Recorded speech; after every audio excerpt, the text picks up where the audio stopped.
शेतकरी बांधवांनो, नागरिकांनो, आत्ताच 5 मिनिटांपूर्वी एक अतिशय धक्कादायक आणि अत्यंत गंभीर स्वरूपाची बातमी समोर आली आहे. ही बातमी ऐकून तुमच्या काळजीचा ठोका चुकेल इतकी ही बातमी भयंकर आहे.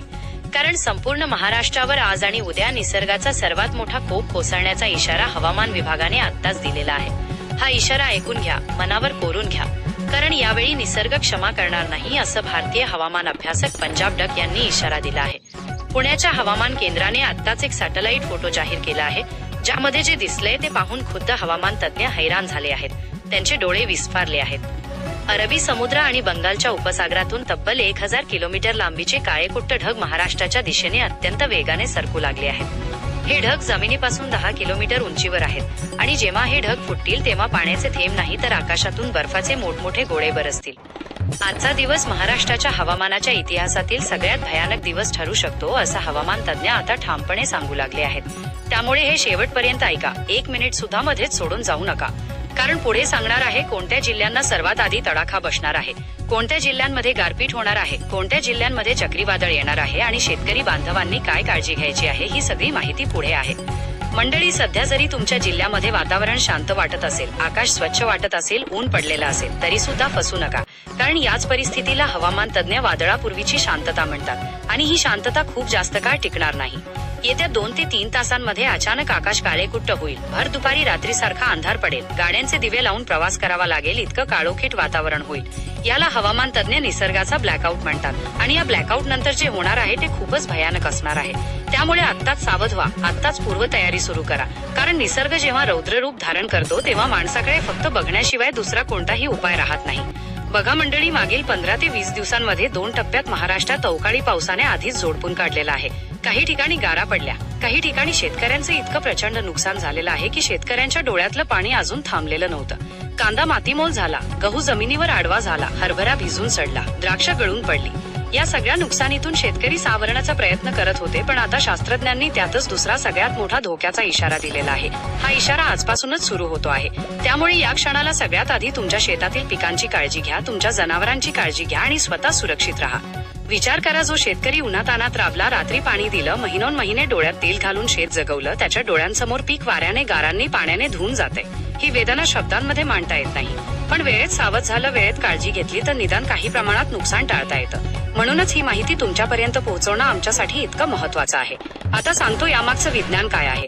प्रशांत महासागरात सुपर एल निनो नावाचा एक उष्णतेचा राक्षस पुन्हा एकदा सक्रिय झाला आहे. हा राक्षस साधारण 15 ते 20 वर्षांनी जागा होतो. यावेळी हा शत्रू एकटा नाहीये. अरबी समुद्रातून उठणाऱ्या वाफेचे महाकाळे डोंगर जेव्हा हिमालयाच्या बर्फाळ हवेला धडकतात तेव्हा 1000 किलोमीटरचे ढग तयार होतात. साधारण ढग 2 ते 3 किलोमीटरचे असतात, पण आता तयार झालेली ही 1000 किलोमीटरची ढगांची साखळी एकत्र आलेली आहे. हे ढग इतके जड झाले आहेत की जेव्हा हे फुटतील तेव्हा पाण्याचे थेंब नाही तर बर्फाचे गोळे कोसळतील. विजांचा कडकडाट इतका असेल की जमिनीला हादरे बसतील. सिमेंटची घरं सुद्धा पायापासून थरथरायला लागतील. हे विज्ञानाचं एक भयानक सत्य आहे आणि ते महाराष्ट्राच्या दिशेने वेगाने येऊ लागलेलं आहे. आता सगळ्यात महत्वाचं, कोणत्या जिल्ह्यांना कधी तडाखा बसणार आहे. हवामान विभागाने टप्प्याटप्प्याने जिल्ह्यांची यादी जाहीर केली आहे. पहिला टप्पा पश्चिम महाराष्ट्र. या ढगांचा पहिला तडाखा महाराष्ट्राच्या दक्षिण भागाला बसणार आहे. यामध्ये सातारा आणि कोल्हापूर जिल्ह्याला सर्वात आधी तडाखा बसण्याची शक्यता आहे. कोल्हापूर जिल्ह्यात पन्हाळा परिसरापासून ते शाहूवाडी तसेच राधानगरी या भागात ढगफुटीसारखी परिस्थिती होण्याची शक्यता हवामान तज्ज्ञांनी वर्तवली आहे. भर दुपारी अचानक आकाश काळेकुट्ट होईल, इतका काळोख पडेल की दिव्यांशिवाय रस्त्यावर चालणे मुश्किल होईल. सातारा जिल्ह्यातील महाबळेश्वर, पाचगणी, वाई, पाटण, कोयना या भागात मुसळधार पावसासह विजांचा कडकडाट होण्याची शक्यता आहे. पुणे आणि बारामती. पुण्यात यावेळी साधी गारपीट नाही तर बर्फाचे मोठे गोळे आकाशातून कोसळण्याची शक्यता आहे. त्याचबरोबर चक्रीवादळासारखी परिस्थिती पुणे जिल्ह्याच्या काही भागात निर्माण होण्याची शक्यता आहे. दुसरा टप्पा उत्तर महाराष्ट्र आणि खानदेश. नाशिक, जळगाव, धुळे, नंदुरबार या जिल्ह्यांसाठी ताशी 120 ते 140 किलोमीटर वेगाचे वारे वाहण्याची शक्यता आहे. हे वारे इतक्या वेगाने येतील की घरातील पत्रे उडण्याची दाट शक्यता आहे. त्यामुळे आत्ताच तुमच्या घरातील पत्र्यांवर अवजड दगड किंवा वजनदार वस्तू ठेवा. जुनी झाडे या वेगाच्या वाऱ्यात उपटून पडण्याची शक्यता आहे. नाशिक जिल्ह्यातील द्राक्ष आणि कांद्याच्या बागांवर थेट हल्ला होण्याची शक्यता आहे. नाशिक, इगतपुरी, संगमनेर, मालेगाव, सिन्नर या परिसरात गारपिटीचा थरार इतका असेल की काही मिनिटात रस्ते पांढऱ्या शुभ्र बर्फाच्या चादरीत झाकले जाण्याची शक्यता आहे. तिसरा आणि सर्वात गंभीर टप्पा मराठवाडा. मराठवाड्यातील शेतकरी बांधवांनो, आता सावधान व्हा. हा इशारा तुमच्यासाठी सर्वात गंभीर आहे.